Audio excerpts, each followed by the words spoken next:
Minsan bang naisip mo kung posible pa bang umasenso kahit janitor ka lang? Ako si Tomas, at ito ang kwento kung paanong nangyari yun sa akin.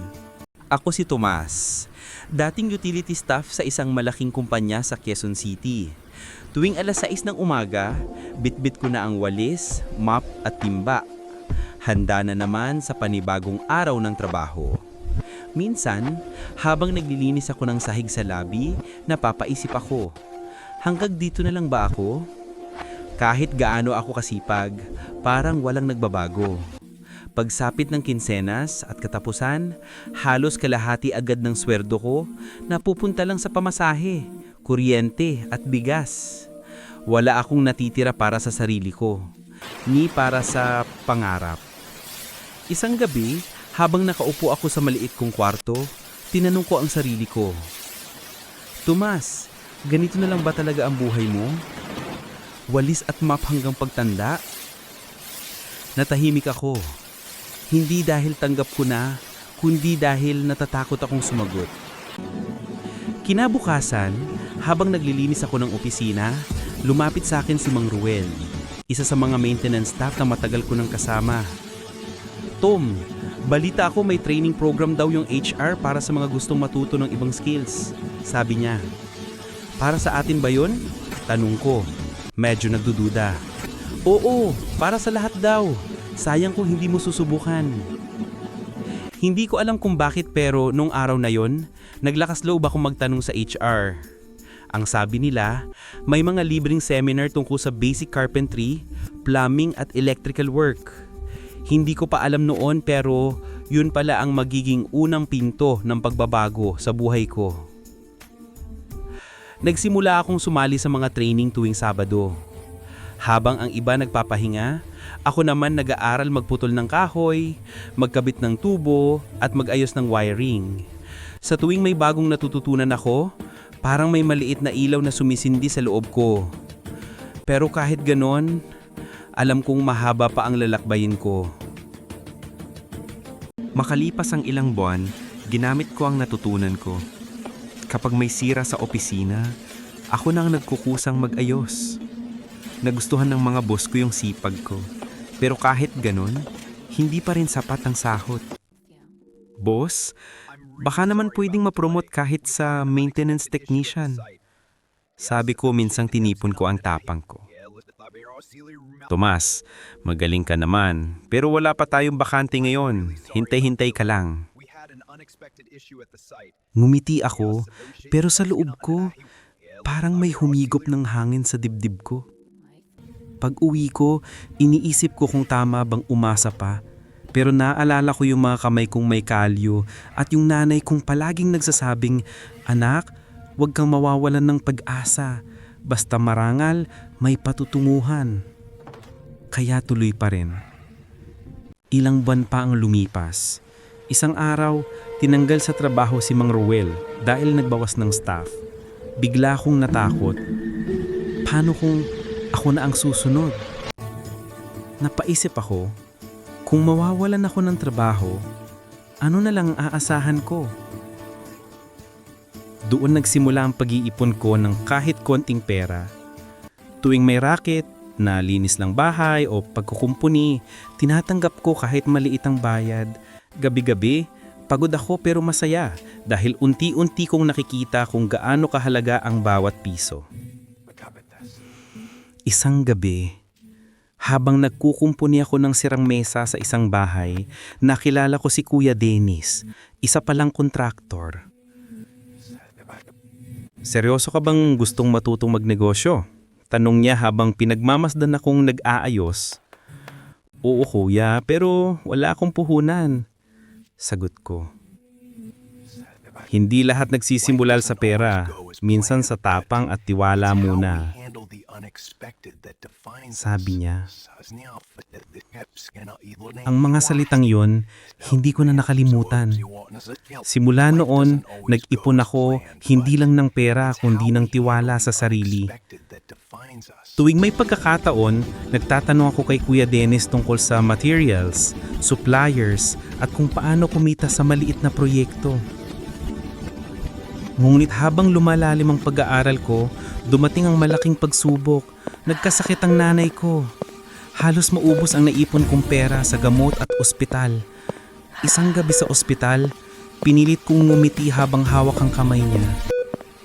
Anak, huwag mong hayaang matigil yung pangarap mo. Pinisil ko ang kamay niya, pilit na tinatago ang takot.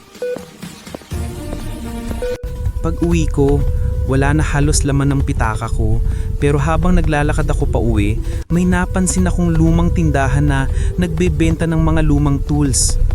Doon ako napahinto. Parang may boses na bumubulong sa akin na, "Diyan ka magsisimula."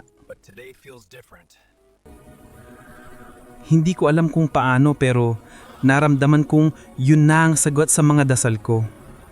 Ginamit ko ang natira kong ipon at bumili ng ilang basic tools. Martilyo, screwdriver set at maliit na drill. Mula sa maliit kong espasyo sa bahay, nagsimula akong mag-ayos ng gamit ng kapitbahay. "Tomas, pakitingnan mo nga tong sira sa door hinge," sabi ni Aling Mercy. Minsan, pambayad nila, pagkain lang. Pero hindi ko iniinda. Lumipas ang mga buwan. Lumaki ang tiwala ng mga tao sa aking paligid. Tinawag nila akong Thomas the Fixer. Araw-araw, may tawag para mag-ayos ng kung ano-ano. Pintuan, kisame, sirang saksakan. Naramdaman kong unti-unti akong nagiging sarili kong amo. Isang araw, tinawagan ako ni Kuya Dennis. "Tom, may ikakilala akong nag-aalok ng maliit na franchise ng tool supply. Baka gusto mong subukan." Napahinto ako. "Kuya, baka hindi ko kakayanin. Franchise yan. Hindi mo malalaman hanggat hindi mo sinusubukan," sagot niya. Sinubukan kong humiram ng puhunan sa kooperatiba. Dahil maayos ang record ko, pinagbigyan nila ako. Dahan-dahan kong binuo ang maliit na tindahan ko. Araw-araw, ako mismo ang nasa harap ng tindahan. Ako ang taga-benta, taga-singil, at minsan taga-deliver pa. Kapag may bumili ng tools, hindi ko lang ibinibenta. Tinuturuan ko rin sila paano gamitin. Ang tunay na serbisyo, hindi lang produkto, kundi pagtulong. Lagi kong sinasabi. Isang taon matapos kong simulan ang tindahan, kumita ito ng higit sa inaasahan ko. Nakapagbayad ako sa kooperatiba at nakapagpatayo ng mas malaking pwesto sa kanto. Hindi ko na kailangang maglinis ng opisina tuwing umaga. Pero hindi ko kailanman kinalimutan kung saan ako nagsimula. Ngayon, may 4 ng branches ang TF Tools franchise. Marami na akong empleyado. Mga dating utility staff din na katulad ko. Kapag nakikita ko sila, naaalala ko ang dati kong sarili. Pagod, mahiyain, pero puno ng pangarap. Minsan, may lumapit na batang lalaki, anak ng isa sa mga trabahador ko. "Sir Tomas, gusto ko rin pong maging tulad ninyo paglaki ko." Napangiti ako. "Huwag tulad ko, anak. Gusto ko mas magaling ka pa." Ngayon, tuwing nakikita ko ang mga customer kong bumabalik, dala-dala nila yung mga tools na nabili sa akin. May kwento, may halaga, may pinagdaanan. Sa bawat martilyo at tornilyo, naroon ang kwento ng taong hindi sumuko. Welcome to Branch Ako, 4, si where we Tomas. specialize in precision Dating repairs utility and staff. top-notch service. Ngayon, Let me show you around our may-ari na ng facility. isang franchise ng tool supplies. Hindi ako anak mayaman. Hindi ako nakatapos ng kolehiyo. Pero natutunan ko na ang tagumpay ay hindi nasusukat sa simula, kundi sa kung paano ka bumangon sa gitna ng hirap. Kung minsan, kailangan lang natong maniwala na kahit maliit ang hakbang, basta't tuloy-tuloy, darating din tayo sa dulo. Wala namang shortcut sa tagumpay. May luha, may takot, may pagod.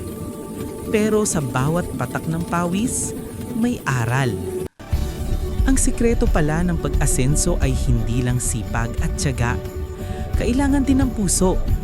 Ang puso para matuto, magtiwala at magbigay. Dahil kapag ang tagumpay mo ay may kasamang malasakit sa iba, mas matibay ito kaysa anumang puhunan. Ngayon, kapag bumabalik ako sa dati kong pinapasukan, nakikita ko yung mga janitor na tulad ko noon. Nilalapitan ko sila at sinasabi ko, hindi mo kailangang manatili sa isang lugar habang buhay. Lahat tayo may pagkakataon. Basta huwag kang hihinto. Ako si Tomas at ito ang kwento ng taong dating may mop at timba pero ngayon may sariling tindahan ng pangarap. Sana sa kwento ko, makita mo rin ang simula ng sayo. Kung nakarelate ka sa kwento ko, baka ito na rin ang senyales na simulan mo na ang matagal mo nang gustong gawin. Hindi kailangan ng malaking pera agad. Minsan ang puhunan mo lang ay tiwala sa sarili at tapang na harapin ang unang hakbang. Lahat tayo may kanya-kanyang laban, pero kung gagamitin mo ang bawat pagkadapa bilang aral, siguradong may araw din na ikaw naman ang ituturing na inspirasyon ng iba. I-comment mo kung taga saan ka para malaman natin hanggang saan umabot ang video na ito. Huwag mo rin kalimutang i-share para mas marami pang makapanood ng ating video. Baka ang simpleng kwento ko ngayon maging simula ng tagumpay mo bukas. This is our latest project. Pay close attention to the details.